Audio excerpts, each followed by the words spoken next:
किस्त फमतन में कहानी एक बड़े सदमे और बेचैनी से शुरू होती है। घर के अफराद इस वक्त शदीद परेशानी में मुब्तला हो जाते हैं जब उन्हें मालूम होता है कि महूश यूनिवर्सिटी गई ही नहीं। ड्राइवर आकर बताता है कि वो रास्ते में उसके साथ नहीं थी, जिस पर सब हैरान रह जाते हैं। घर में हर तरफ सवालात ही सवालात होते हैं कि आखिर महूश कहाँ चली गई। इसी दौरान ये खौफनाक इंकिशाफ भी सामने आता है कि कारोबार के लिए रखे गए 25 लाख रुपए अब अपनी जगह पर मौजूद नहीं है। अब खानदान के दिल में ये खुदशा जन्म लेता है कि कहीं महूश रकम लेकर तो गायब नहीं हो गई। वालिदैन इस बात पर यकीन नहीं करना चाहते, लेकिन हालात उन्हें यही सोचने पर मजबूर कर देते हैं। महूश की वालदा फौरन उसकी सबसे करीबी दोस्त नसरीन के घर जाने का फैसला करती हैं ताकि शायद वहाँ से कोई ऐसी इत्तला मिल जाए जिससे इस पुरस्कार गमशदगी का राज खुल सके। दूसरी जानिब एक और चूनका देने वाला वाकया पेश आता है। एक नौजवान खातून के घर जाकर इत्तला देता है कि जुबरान का एक्सीडेंट हो गया है और उसे हस्पताल मुंतकिल कर दिया गया है।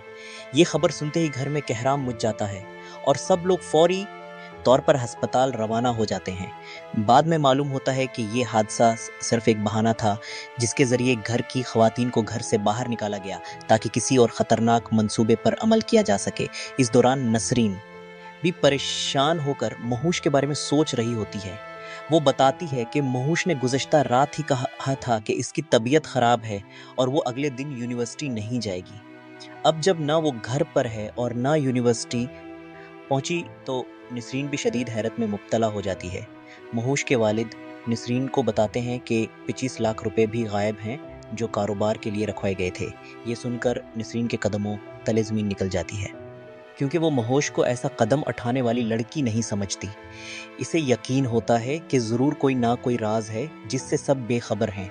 वो फ़ौरन अपनी दूसरी सहेलियों को फ़ोन करना शुरू कर देती है ताकि शायद किसी के पास महूश के बारे में कोई इत्तला हो, लेकिन हर जगह से मायूसी हाथ लगती है। कोई भी ये नहीं जानता कि महूश कहाँ है। इसके मोबाइल पर भी राबिता मुमकिन नहीं होता, जिससे सबकी परेशानी कई गुना बढ़ जाती है। घर में मौजूद अफराद मुख्तलिफ अंदाजे लगाना शुरू कर देते हैं। कोई कहता है कि शायद महूश ने किसी से छप कर राब्ता रखा हुआ था, जबकि कोई इसके माजी को याद करते हुए कहता है कि शायद वो दोबारा वहीद के साथ चली गई हो। अगरचा नसरीन इस बात की तरदीद करती है कि इसने काफ़ी अरसे से महूश को वहीद से बात करते नहीं देखा, मगर शुकूक व शुबहात ख़त्म होने का नाम नहीं लेते। महूश की वालदा अपनी बेटी के लिए दुआएं करती रहती हैं और अल्लाह से अल्तजा करती हैं कि वो इसे सही सलामत वापस ले आए। इसी दौरान घर के मर्द अफराद फैसला करते हैं कि अब मामला पुलिस तक पहुंचाना ज़रूरी है।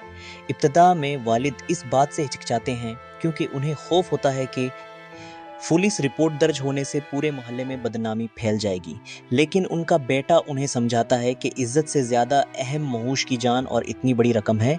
वो कहता है कि अगर मज़ीद देर की गई तो शायद बहुत देर हो जाएगी। आखिरकार सब इस बात पर मुत्तफिक होने लगते हैं कि पुलिस ही इस राज से पर्दा उठा सकती है। इसी बहस के दौरान एक अहम इंकशाफ सामने आता है। ड्राइवर बताता है कि चंद रोज़ पहले जब वो महूश और नसरीन को यूनिवर्सिटी छोड़ने गया था तो एक मोटरसाइकिल सवार मुसलसल उनका पीछा कर रहा था। इसने इस नौजवान को रोककर मारने की भी कोशिश की थी, लेकिन महूश ने इसे मना कर दिया था और कहा था कि वो इस लड़के को जानती। ये सुनते ही सबका शक मज़ीद गहरा हो जाता है। घर वाले फ़ौरन नतीजा अखज़ करते हैं कि वो लड़का यकीनन वहीद था और शायद महूश इसी के साथ फ़रार हो गई है। अब उनके नज़दीक यही वाहिद इम्कान बचता है, हालांकि अभी तक कोई सबूत मौजूद नहीं होता। दूसरी तरफ का कहानी का रुख दाऊद और इसकी बीवी की तरफ मुड़ता है। दाऊद से इसके कारोबार के लिए गए 25 लाख रुपए के बारे में सवाल किया जाता है। वो अपनी सफाई पेश करते हुए कहता है कि इससे पहले नौकरी से निकाल दिया गया था और फिर कहीं दूसरी जगह भी मुलाजमत नहीं मिल सकी, इसलिए इसने एक छोटा सा इंपोर्ट एक्सपोर्ट का कारोबार शुरू करने के लिए रकम ली थी। लेकिन इसकी बीवी इसकी किसी बात पर यकीन नहीं करती। वो उसे साफ अल्फाज में कहती है कि ये रकम कारोबार पर नहीं बल्कि अपनी ऐश वशत पर खर्च की गई है। इसके बाद वो दाऊद के सामने तलाक के कागजात रख देती है और ऐलान करती है कि अब वो इसके साथ मजीद जिंदगी नहीं गुजार सकती। दाऊद गुस्से में आ जाता है और तलाक देने से इनकार कर देता है। वो कहता है कि वो इस फैसले को अदालत में चैलेंज करेगा, लेकिन इसकी बीवी भी पूरी मजबूती के साथ अपने फैसले पर कायम रहती है। طلاق کے معاملے کو قانونی شکل دینے کے لیے وہ اپنے وکیل رانا صاحب سے ملاقات کرتی ہے۔ وہ انہیں بتاتی ہے کہ داؤد نے نہ صرف اس کا اعتماد توڑا بلکہ ان کے درمیان ایسے اختلافات پیدا ہو چکے ہیں جن کے بعد ایک ساتھ رہنا ممکن نہیں رہا۔ وکیل اسے آخری بار سوچنے کا مشورہ دیتا ہے، مگر وہ دو ٹوک الفاظ میں کہتی ہے کہ جب وہ کوئی فیصلہ کر لیتی ہے تو پھر کبھی پیچھے نہیں ہٹتی۔ اس طرح دونوں عدالت کے ذریعے علیحدگی کی کارروائی شروع کرنے پر متفق ہو جاتے ہیں۔ ادھر اصل خطرہ ابھی باقی ہوتا ہے۔ وہ شخص جو جبران کے حادثے کی جھوٹی خبر دے کر آیا تھا دراصل داؤد کے آدمیوں میں سے ہوتا ہے۔ وہ گھر کی ایک خاتون کو اغوا کر لیتے ہیں اور اسے ایک نامعلوم مقام پر لے جاتے ہیں۔ وہاں وہ اسے بتاتے ہیں کہ جبران کے ایکسیڈنٹ کی پوری کہانی صرف ایک ڈرامہ تھی اور ان کا اصل مقصد اسے اپنے قبضے میں لینا تھا۔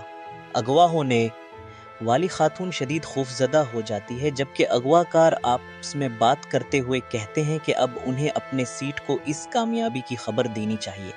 اس منظر سے واضح ہو جاتا ہے کہ داؤد کے منصوبے ابھی ختم نہیں ہوئے بلکہ وہ اپنے دشمنوں کو نقصان پہنچانے کے لیے مزید خطرناک کھیل کھیل رہا ہے۔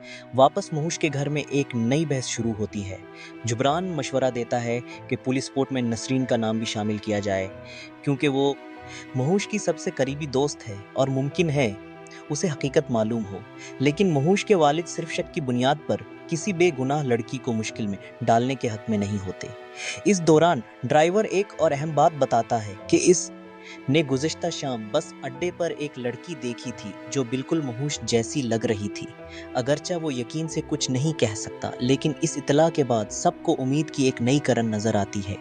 اب وہ فیصلہ کرتے ہیں کہ مزید انتظار کرنے کے بجائے فوری طور پر پولیس میں رپورٹ درج کرائی جائے تاکہ مہوش اور گمشدہ رقم دونوں کا سراغ لگایا جا سکے۔ قسط کے اختتام پر کہانی کئی نئے سوالات چھوڑ جاتی ہے۔ کیا واقعی مہوش اپنی مرضی سے وحید کے ساتھ گئی ہے یا وہ کسی بڑی سازش کا شکار ہو چکی ہے؟ کیا 25 لاکھ روپے اس نے لیے ہیں یا کسی اور نے اسے استعمال کیا ہے؟ داؤد اپنی بیوی کو طلاق سے روکنے کے لیے اب کون سا نیا قدم اٹھائے گا؟ اور سب سے بڑھ کر اغوا ہونے والی خاتون کو داؤد کے آدمیوں سے کون بچائے گا؟ انہی سنسنی خیز سوالات کے ساتھ یہ قسط اختتام پذیر ہوتی ہے اور اگلی قسط کے لیے تجسس کئی گنا بڑھ جاتا ہے۔